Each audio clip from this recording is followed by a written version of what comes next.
यहाँ पर खबर शामिल करें। Army chief general Syed Asim Munir ने बन्नों का अहम दौरा किया है। ISPR के मुताबिक आर्मी चीफ को बन्नों खुदकुश धमाके और सिक्योरिटी इकदामात पर ब्रीफिंग दी गई है।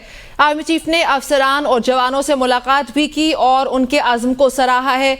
आर्मी चीफ ने बन्नू धमाके में जख्मी होने वाले ज़ेरे इलाज जख्मी अफराद की अयादत के लिए CMH का दौरा भी किया और उनकी सेहत के बारे में दरियाफ्त किया है। आर्मी चीफ ने बन्नू खुदकुश धमाके में शहीद होने वाले जवानों के अहले खाना को यकीन दिलाया कि कौम दुख की इस घड़ी में उनके साथ ही खड़ी है।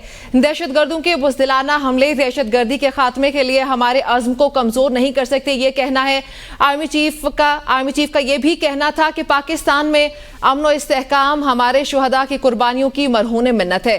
पाकिस्तान की मुसल्लह फ़ौज मादरे वतन से दहशतगर्दी के नासूर को हर कीमत पर ख़त्म करने के लिए पुरअज़्म है। आर्मी चीफ को बन्नू खुदकुश धमाके के हवाले से अपडेट किया गया है।